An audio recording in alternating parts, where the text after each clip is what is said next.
The Bulldogs hold on, and what a great game it was. Hello, everybody. Terry Bennett here on the Coconut Cowboys Bandera Coaches Show, right here on S2S Sports Network, part of L4 Media, as the Bulldogs jump out to the big lead at half, 21-6.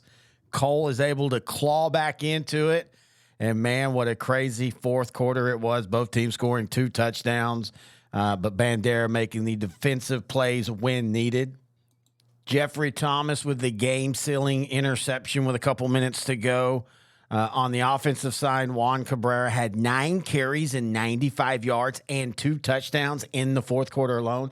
As a team, Bandera rushed for, I think almost 350 yards, something like that. I think this is a really huge win for Bandera to go to 4-0. You get in those games where you have a big lead and then they disappear. A lot of times you can't get it back. Once that momentum's ripped from you, you just can't take it back. Bandera able to take it back, to me, is huge. You can talk about, some turnovers. You can talk about some special teams issues. But at the end of the day, when they needed to, this Bandera team just was able to put the plays up to get the lead back and to end up winning. And congrats to Cole on a great game. They could have easily just shut it down when they were up 21-6, but they didn't. They stayed in this game. And this is one of those games that, what Friday Night Football is all about, man. A great back-and-forth game. One team down a couple scores. They come back, they tie it, and then the other team's able to kind of, parlay with them for a couple drives and then get the big plays. And this is where, we talked about it last week, just living in the moment, have fun, enjoy the games.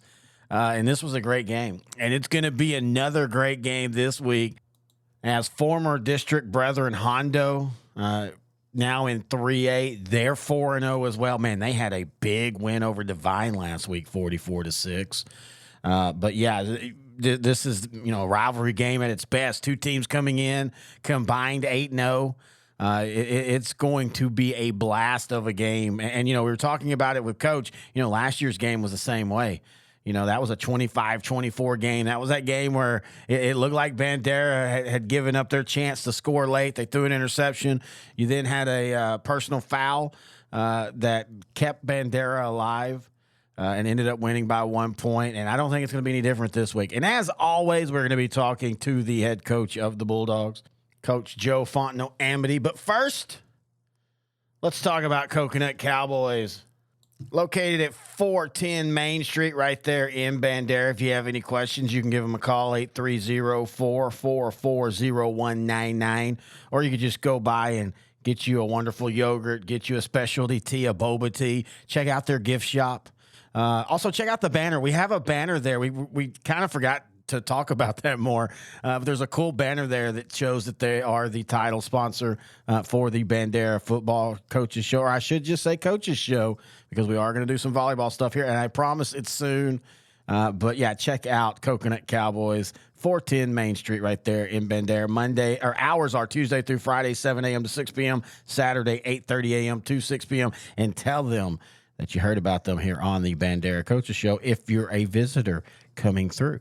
All right, we're going to take a break, and when we come back, it is the head coach of the Bulldogs, Coach Joe Fontenot-Amity, to talk the big win against Cole and the huge matchup against Hondo right here on the Coconut Cowboys Bandera Coaches Show on L4 Media. Here at L4 Media, we talk high school football, 4A, 3A, and 2A in Texas. We talk East Texas sports. We talk NFL, guy talk, movie, and booze. We also talk wrestling and so much more. And you can see it all on our YouTube channel at L4 Media Company. Like and subscribe. Terry Bennett back here on the Coconut Cowboys Bandera Coaches Show. Now joined by the head coach of the Bulldogs, Coach Joe Fontenot-Amity. And, Coach, congratulations. Another win. But, woo, boy, they made you sweat it out in that second half. Yeah, they did. We went into halftime with a sizable lead. And a couple turnovers later, all of a sudden it's 21-21. And in the fourth quarter, man, it was a great football game. Well, and you and I were talking before we started recording that, as long as you win, this isn't a bad thing to happen. You get tested. Your defense has to kind of wake back up, but your offense also does. And I thought that y'all responded very well in that fourth quarter. A couple big plays, and that ground game once again for y'all, just huge. Yeah, we've got a couple of guys who run the football really well, and our offensive line, man, I've told you for a couple of weeks now, it's something that we needed to see was them perform well, and man, they really did in the third and fourth quarter in particular last week. So defense made plays when they needed to. We kind of let them back in the game with some turnovers, but all the credit to Coach Kissy and the staff and his kids, and they played a great second half last week. Well, when you talk about the turnovers, is that something you emphasize when you have a game where you have multiple turnovers? The next week in practice, is that something you emphasize on, try to work on? Yeah, absolutely. Thursday's big ball security day for us. I will say it was a kind of a funky thing because we actually caused 4 turnovers, the most that we've caused all year defensively. But then giving them 2 back-to-back, one on the we're going in on the 30, about 35 on a mesh. They blew it up and got the football and then kind of grinded the clock, and then back-to-back that with a returned or a kickoff covered. And all of a sudden our offense in those 2 straight possessions, it was kind of a funky deal where it wasn't necessarily a ball security deal, but just 2 really good plays by them. Well, and as you said, as long as you win, this is actually, at the end of the day, it's good to see your team have to have that adversity where you have a lead, you're comfortable, a couple turnovers, it flips on you, but y'all then respond. And that's the most important part of it, is the fact that y'all did respond. Yeah, there's no doubt about that. I was really proud of our team and the way we responded in a tough atmosphere, man. And at the end of the game, really had to make plays, and kids just really trusted in what we were doing and each other. And it was a great way to end it, no doubt about it. And man, they ended up excited and fired up, and they were already coming off the field talking about playing Hondo. They're fired up. Well, let's go ahead and talk about the Owls. They, like you, are unbeaten. They're 4-0. They beat Divine last week 44-6. I told you this. I think this is the best team you've seen to date this year. What are your thoughts on the Owls? Yeah, I'd agree, man. They're the most complete football team. Defensively, they're very disciplined within their box, and they tackle well across the board, very disciplined in their game plan, and they follow and stick to game plans across the board this year. So defensively, they're certainly the best we've seen. And offensively, they've got a really good quarterback and a receiver and running back, and then really good up front again in the box. So it's gonna be fun, man. I never would have dreamed we're both 4-0 heading into this thing, but we were so excited to have this game, and this is the reason we kept it on the schedule after they were removed from our district or kind of went down to 3A. We kept this game like hoping for a big-time playoff atmosphere before we head into district play. Yeah, and last year this game was a great one. What was it, like 25-24? Yeah, it was phenomenal. It was unbelievable. Had a chance to go in and score to put it away at the end. They got an interception and a penalty for pile driving our quarterback a couple yards out of bounds, and it was a couple plays away. Them driving at the end from a field goal, and just got to stop on 4th down. It was a great game, one of the better games probably of 2022 for us. You're sitting here now, we're week 5 of the football season. You're 4 games in, you'll be 5 after this one, and yet you still have another non-district game. Are you getting antsy for district play to start? Yeah, really, it takes a lot of patience, man. It's kind of like driving in San Antonio, which I did for about 5 years. Good Lord, help me work on some patience. So it feels like the same thing. We're just trying to be patient and continue to improve, and the goal is the goal, and that's to win a district championship. Certainly 5-0 is awesome, or whatever it looks like heading into district, but if we're able to get there. But man, it takes a lot of patience. Yeah, I mean, you're sitting here. You're going to – a lot of bigger districts will be 2 weeks in before you start yours. Let me ask you something, though. As a coach, how much are you already looking at some of your district teams? Now, it's a little easier this week because Hondo literally played Divine last week, so you probably got film on that one. But do you start peeking at your district opponents? Yeah, you do. You do. And I think you mentioned it last week on the show that we end up kind of trailing a couple folks, right? So yeah, Pearsall, we see Pearsall a couple times, and then we see Divine, and then we'll see YMLA on film. So we end up seeing a lot of our district opponents. Carrizo we ended up seeing a lot of them along the way. And so, yeah, at that point, yeah, we're looking a little bit, trying not to focus on them. I get it all confused in my head when I start looking too much. So I try to focus on the week's opponent at hand. And how are the sub-varsities doing up to date? Oh, we're doing well. Middle school, we've got a bunch of kids learn how to play football. And so they're, we haven't had a tackle program for a few years. And so we're working on kind of slowly bringing that back. But our 7th and 8th graders are getting better every week. And then our JV program, I'm against 3-0-1. And so I had another big win last week, and looking forward to they're playing good football, man. We've got some good young players. It's neat because the program's got to the point where we can keep a lot of our better JV players on JV. We don't have to kind of rob our sub-varsity to supplement our varsity, and it's been really good for us. And right there, that's huge. When your sophomores can stay playing against sophomores and juniors, and they're not having to play up against the bigger seniors, because I've always believed that sophomore age bracket and size to the senior, it's such a big leap in those 2 years. And so being able to keep them on JV allows them, in my opinion, to develop better. Yeah, it's astronomical. Absolutely. And it's a funny year because we have I was talking to my staff last week. We didn't expect to have a big sophomore group. We didn't expect to have so many sophomores up this year, which we do.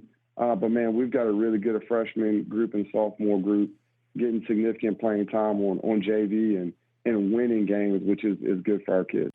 Is your demanding work lifestyle in need of fire-resistant clothing that can keep up? Well, L4FR clothing should be your go-to for quality, affordability, safety, and style. L4FR was founded by a third-generation oil field worker who is also a veteran. Thus, this company has a deep appreciation for reliability and longevity, all while we provide first-rate customer service. Our durable apparel will serve you well for many years to come, whether you're working on a pipeline, a lineman climbing utility poles, or in any other environment requiring fire-resistant apparel. L4FR has you covered. Our apparel is tough enough to resist hazardous conditions while still providing high comfort and style. L4FR provides clothing options to ensure your safety and comfort, whether you're on the job or not. To view our complete inventory of flame-resistant garments, please visit our online store at l4frclothing.com or give us a call at 817-757-4935. Si habla español. As always, we want to thank the head coach of Bandera, Joe Fontenot Amity, for joining us here on the Coconut Cowboys Bandera Coaches Show. This is going to be an interesting one, man. Get out to this game if you can. Go travel down the road to Hondo. I think this is just one of those huge games, and I know it doesn't matter district. You're not even in the same class, but I think this is a great measuring stick game for both teams. You look at Hondo and what they've done, 4-0, beating Marion, Carrizo Springs, Bracketville, and Divine, and honestly only being challenged in that Marion game, and that was a 10-point game for them. That offense has been just on fire to start the year with DJ Richter at quarterback. They have a pretty good offensive line, and most of them also played defensive line, like Tristan Guerrera, big old beast of a dude, 6'2", 270. They've got speed on the outside, a little smallish on the outside, but they still have a lot of speed. They have a great running back / linebacker / tight end / everything in Leland Rodriguez. And he's a guy that you're going to look at him, and he's not super big. He's not super fast, but, man, he's just a football player. And he had a huge year last year, and he was a top all-district player. I think he was either first or second in Defensive Player of the Year for that district. But Richter, their quarterback, he is a big old boy. And he can go and he can throw the ball. He can run. It feels like every quarterback nowadays is a dual threat. And he's just a junior. This is a really good team. This is a team that reminds me a lot of that 2020 Hondo team. That team that, they get into Wimberley and they kind of got pushed around in that game. But up until that point, their only loss was to Comfort. You remember Comfort had a really good 2-year run there. They beat Bandera that year 56-14, but this team reminds me a little bit of that team just on the depth and the style. And it's going to be an interesting game. This is going to be Bandera's biggest test up to this date, but that's what you need at this point. And that's why you need to be there. This is a huge game, man. We're in the meat of the season. This is a rivalry style game. And I know they're in 3A now, but this game it just feels like it means just a little bit more than a regular season game. Even though no matter what happens, let's remember it's just a non-district game. But boy, it's going to be a fun one. This is one of those I wish I could be at. I'll actually be down the road a ways, but checking out Wimberley versus Lampasas. I'm just curious to see what Lampasas looks like this year. Looks like they're closer to their 2019 team when they went 13-2 than they have been the last few years. They've got a lot of talent back. But I want y'all to go down the road, check out this game, enjoy it, and cheer for Bandera. The bus for Bandera is just absolutely fun. I am so glad we're doing a coaches show. You know, when you choose these coaches shows, man, it's luck. I mean, some of them it's obvious. I do a Brock show, I do a Franklin show. It's obvious those two teams are going to go far every year in 3A. But with other teams, man, sometimes you just take a chance. And talking with the coach during coaches school, it helps that we both got some Louisiana ties. We kind of talked over that. But what really got me was his enthusiasm and his belief that how good Bandera was going to be, and then starting to talk to companies when we were trying to find a sponsor, even the ones that maybe didn't want to sponsor or couldn't, I should say, they still talked about how excited they were. And our numbers, man, we're getting a ton of listeners, and we appreciate that from you Bandera fans. This has been an absolute blast, and we've still got half a season, and I feel like we're going to have a few weeks of playoffs as well. But until next time, this has been the Coconut Cowboys Bandera Bulldog Coaches Show right here on S2S Sports, part of L4 Media.